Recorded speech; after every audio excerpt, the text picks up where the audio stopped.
जय सनातन बंधू आणि भगिनींनो, श्रीमद भगवद्गीता हा ग्रंथ आपणा सर्वांनाच परिचित आहे. श्रीकृष्ण परमात्म्याने ही श्रीमद भगवद्गीता अर्जुनाला कुरुक्षेत्राच्या मैदानावर म्हणजे युद्धाच्या काही क्षणापूर्वी एका दिवसात सांगितले. या गीतेमध्ये 700 श्लोक, 18 अध्याय असे आहेत. तर ही गीता त्याच वेळी म्हणजे ज्याला आपण लाईव्ह म्हणतो आताच्या काळामध्ये, पूर्वीच्या काळामध्ये त्याला म्हणजे डायरेक्ट प्रक्षेपण जसे आहेत तसे भगवत भक्त श्री संजय यांनी महाराजा धृतराष्ट्र यास जशी आहे तशी म्हणजे लाईव्ह प्रक्षेपण करून सांगितले की गीता श्रीकृष्ण परमात्मा अर्जुनाला सांगतायत. आणि ती पूर्ण गीता एका दिवसामध्ये धृतराष्ट्राने जशी आहे तशी ऐकली. ज्याप्रमाणे श्रीकृष्ण परमात्म्याने अर्जुनाला सांगितली तशीच संजयाने लाईव्ह त्या ठिकाणी धृतराष्ट्राला सांगितली. परंतु ही गीता ऐकूनसुद्धा पूर्ण ऐकल्यानंतरसुद्धा धृतराष्ट्राच्या डोक्यावर थोडासुद्धा परिणाम झाला नाही. आणि हे कार्य मुद्दाम होऊन श्रीकृष्ण परमात्म्याने त्या ठिकाणी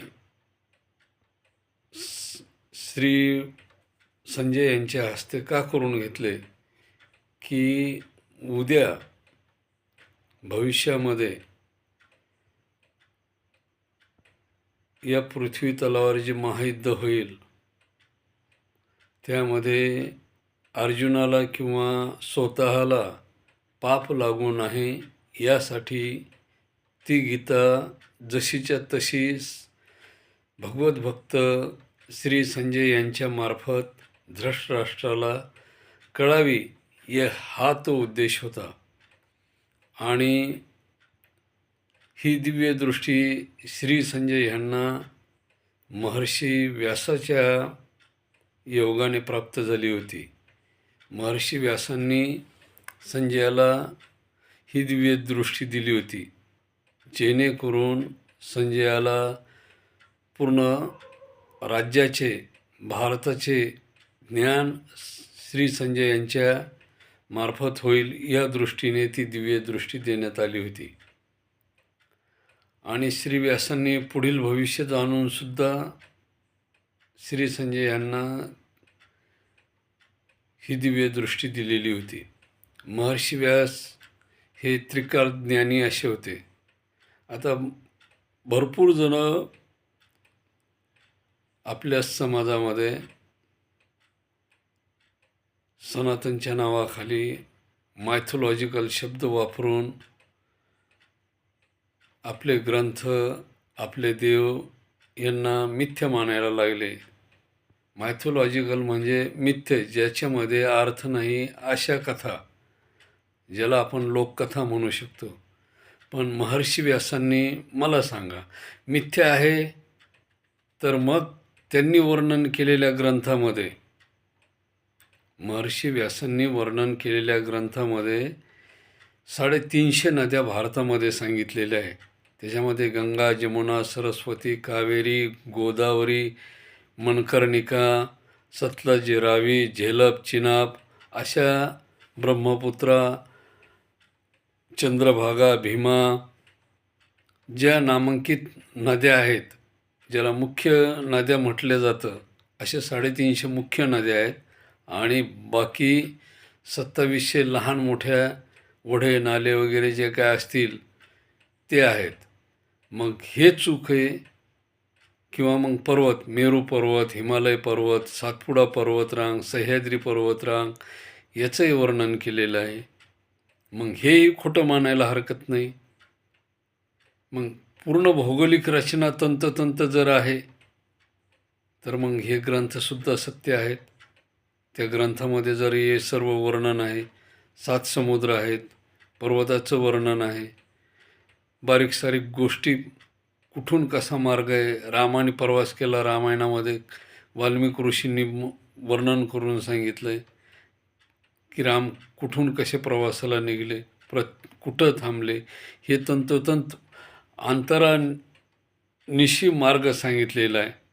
अयोध्येपासून पंचवटीचा मार्ग किती आहे, पंचवटीपासून किष्किंधेचा मार्ग कसा आहे, मध्ये कोणकोणती ठिकाणी लागले, याचं वर्णन आहे. मग हे खोटं असायला पाहिजे, हे कसं शक्य आहे?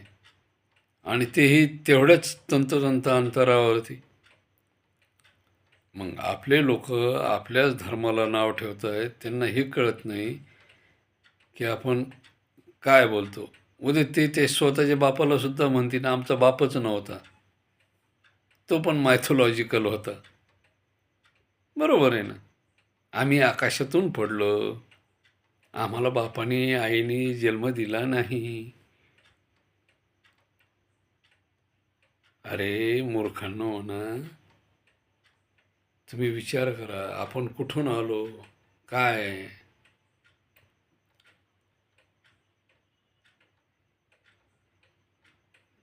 श्रीकृष्ण परमात्म्याने 18 अध्याय सांगताना, 700 श्लोक सांगताना, पूर्ण जगाच्या दृष्टीने हे श्रीमद भगवद्गीतेचं ज्ञान जगाला समजावं, या दृष्टीनं ते पृथ्वीतलावर श्री महर्षी व्यास यांच्या हस्तलिखित असलेली ही श्रीमद भगवद्गीता समाजापर्यंत पोहोचवण्याचं काम केलेलं आहे. पण आपले दळभद्री काही, ते ज्ञानेश महारावसारखे, की ते वाकडतोंड्यासारखे असे काही दळभद्री, ते हे मान्यच करायला तयार नाहीत की आपल्या देशामध्ये श्रीकृष्ण परमात्मा होऊन गेलेत, श्रीराम होऊन गेलेत, आणि त्यांच्या योगाने या भारत मातेला आपण भारत माता म्हणतो. इतर देशामध्ये माता कुठल्याही देशाला म्हणत नाहीत. भारतच असा एक देश आहे ज्या देशातील लोक या देशाला भारत माता असे म्हणतात. बंधूंनो आणि भगिनींनो, विचार करा की हे गुह्य ज्ञान, गुप्त ज्ञान जगाला देण्यासाठी एक दिवस पूर्ण युद्ध थांबवावं लागलं, जेणेकरून सनातन धर्म सुधारेल, येणारी पिढी भविष्यामध्ये सुधरेल, समजेल, तिचा उत्कर्ष होईल, विनाशाच्या दृष्टीने जाणार नाहीत. एवढं तंत्रज्ञान असून देखील भारताने विनाशाच्या गोष्टी कधीच केल्या नाही.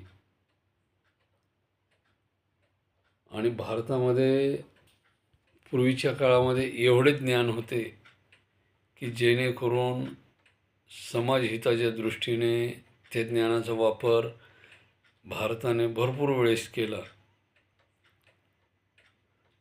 आपण पाहत असाल की भारतामध्ये अनेक ग्रंथ आहेत, ज्याच्यामध्ये वैदिक शास्त्र आहे, भौगोलिक शास्त्र आहे, ज्ञानेश्वरी आहे, जे संत ज्ञानेश्वर महाराजांनी, ज्यांना आपण माऊली म्हणतो, त्यांनी गीतेचंच रूपांतर ज्ञानेश्वरीमध्ये केलेलं आहे. प्राकृत भाषेमध्ये, मराठीमध्ये त्या गीतेला संस्कृतमधून मराठीत रूपांतरित केलेलं आहे, ज्याला आपण भाषांतर म्हणतो. आणि हे सर्व करताना अनेक संत महंत या भारतामध्ये होऊन गेलेले आहेत. हजारो लोकांनी या गीता ग्रंथाचे अनेक स्वरूपामध्ये आपापल्या पद्धतीने समाजाला समजेल अशा भाषेमध्ये त्याचं रूपांतर केलेलं आहे. जसं लोकमान्य टिळकांनी गीता रहस्य लिहिला, म्हणजे प्रत्येकाने त्या गीतेवर संशोधन करून मराठीमध्ये समाजाला समजेल अशा भाषेमध्ये ती लिहिलेली आहे. आता संशोधन म्हटलं की लोकांचा अर्थ वेगळा होतो. अरे बाबांनो, संस्कृतमधून तिला मराठीमध्ये लिहिलं, हा संशोधनाचाच भाग झाला ना. समाजाला समजेल अशा भाषेमध्ये त्या श्रीमद भगवद्गीतेला समाजासमोर आणले. आता संशोधन करून लिहिलं म्हटलं की लोकांचा अर्थ बदलतो. संशोधन केलं म्हणजे त्याच्यामध्ये परिपूर्ण बदल केला. सध्या ते आपल्या बऱ्याचशा गोष्टी संशोधन म्हटलं की लोकांचा वाद सुरू आहे. समाजाला समजेल, समाजहिताच्या दृष्टीने त्याच्यामध्ये जसं आहे तसंच ठेवून संशोधन करणं म्हणजेच बदलणे नाही, तर त्याच्यामध्ये समाजाला समजेल अशा भाषेमध्ये लिहिणं, त्याला संशोधन म्हटलं जातं. इथं संशोधन म्हटलं की लगेच अर्थ बदलतो. सध्या त्या संविधानाचं संशोधन म्हणून चालू आहे, त्याचा वाद चालू आहे. म्हणजे लोकाला कुठल्याही दिशेनं भरकटायचं, अर्थाचा अनर्थ होऊन जातो. म्हणजे काय असतं, समाज कुठल्या दिशेनं भरकटायचा आणि समाजाचा कसा गैरवापर घ्यायचा, हे आजकालचे ते वाकडतोंड्यासारखे लोक खूप करून घेत आहे. त्यांनी गेली 50 वर्षे तेच केलं. समाज कुठल्या दिशेने भरकटवता येईल याचा प्रयत्न केलेला आहे. महाराष्ट्रामध्ये असे अनेक लोक आहेत, देशामध्ये अनेक लोक आहेत आणि जगामध्ये तर आहेत. ज्यावेळेस पहिलं महायुद्ध सुरू झालं त्यावेळेस भारतच नाही तर या विश्वामधले युरोप, पाश्चिमात्य देश या युद्धामध्ये भरडले गेले होते. त्यालाच आपण पहिले विश्वयुद्ध किंवा महाभारतातील युद्ध असे म्हणतो. लोकांचा समज फक्त एवढाच आहे की हे भारतातलेच लोक या युद्धामध्ये सहभागी झाले होते. त्या काळामध्ये जागतिक लेवलचे युरोप, चीन, पाश्चिमात्य अरब देश या ठिकाणाहून भरपूर लोक युद्धामध्ये आले होते आणि सर्वांचा नाश, अधर्माने वागणाऱ्या लोकांचा श्रीकृष्ण परमात्म्याने अर्जुनाच्या हाताने आणि पांडवाच्या हाताने या विनाशी लोकांचा नाश केला. आता मी तुम्हाला पुढील भागामध्ये एक दिवस या कुरुक्षेत्रातील महायुद्धाचे वर्णन सांगेल, जेणेकरून आपल्या लक्षात येईल की मोहेंजोदडो आणि हडप्पा संस्कृती का नष्ट झाली आणि त्याला कारणीभूत या महायुद्धातील जे योद्धे होते त्यांनी वापरलेली अस्त्रे आणि शस्त्रे कशी होती आणि त्याचा काय परिणाम मानवी जीवनावर झाला, हे मी तुम्हाला पुढील व्हिडिओमध्ये नक्कीच सांगाल. जय हिंद, जय सनातन. बंधू भगिनींनो, पुढील ही व्हिडिओ अवश्य पहा. आपल्या मित्रांना सांगा, त्यांनाही दाखवा. आपले ज्ञान,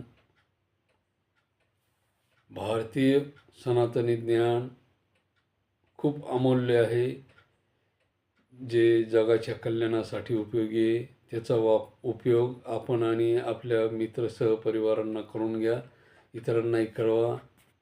धन्यवाद.